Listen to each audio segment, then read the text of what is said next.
બનાસકાંઠામાં બાળકોની જોખમી મુસાફરીનો વિડીયો વાયરલ થયા બાદ હવે આચાર્યને નોટિસ આપી ખુલાસો માંગવામાં આવ્યો છે। સાથે જિલ્લાની કોઈપણ શાળા દ્વારા નાના મોટા દરેક પ્રવાસ માટે ફરજિયાત મંજૂરી મેળવવા પણ જિલ્લા શિક્ષણાધિકારીએ સૂચના આપી છે। તાજેતરમાં બાબરની કપરૂપુર પ્રાથમિક શાળાના બાળકોને સણાદર ખાતે આવેલી બનાસ ડેરીની મુલાકાત માટે નાનકડા ટેમ્પામાં જોખમી રીતે લઈ જવાયા, જે વિડીયો વાયરલ થયા બાદ આખરે હવે શાળાના આચાર્ય પાસે તેનો જવાબ માંગવામાં આવ્યો છે। જિલ્લા પ્રાથમિક શિક્ષણ અધિકારીએ શાળાના આચાર્યને નોટિસ પાઠવી છે અને આ ગંભીર ભૂલ માટે જવાબ માંગ્યો છે।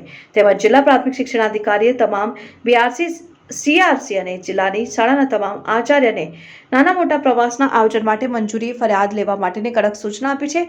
40 થી વધુ બાળકોને નાનકડા ટેમ્પામાં ઊભા રાખીને જોખમી રીતે લઈ જવાતા વિડીયો વાયરલ થયો હતો, જે મીડિયા દ્વારા તંત્ર સામે સવાલો ઉઠાવી અહેવાલ પ્રસિદ્ધ કરાયો છે। જે બાદ હવે તંત્રએ પણ આ અંગે નોંધ લીધી છે અને આગામી દિવસોમાં આ પ્રકારની ગંભીર બેદરકારી ન બને તે માટે જરૂરી સૂચનો જિલ્લાની તમામ શાળાઓ માટે આપવામાં આવ્યા છે।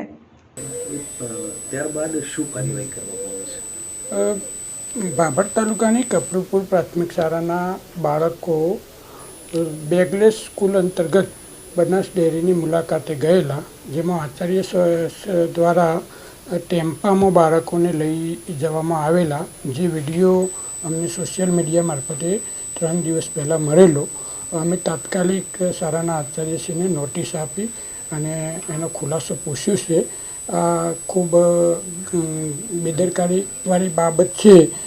ભવિષ્યમાં જિલ્લામાં કોઈપણ સ્કૂલ બાળકોને આ રીતે ટેમ્પાની અંદર પ્રવાસ ન કરાવે એ માટે અગાઉ પણ જરૂરી સૂચનાઓ આપવામાં આવેલ છે અને ફરીથી એમને જરૂરી સૂચના આપી દેવામાં આવી છે। હવે તમામ કાર્યક્રમો અંતર્ગત શાળાની બહાર બાળકોને લઈ જવામાં આવે ત્યારે બાળકોની સુરક્ષા બાબતને ધ્યાને રાખી અને આયોજન કરવામાં આવે એ પ્રમાણેની જરૂરી કડક સૂચનાઓ શાળાના તમામ આચાર્યશ્રીના આપવામાં આવેલ છે।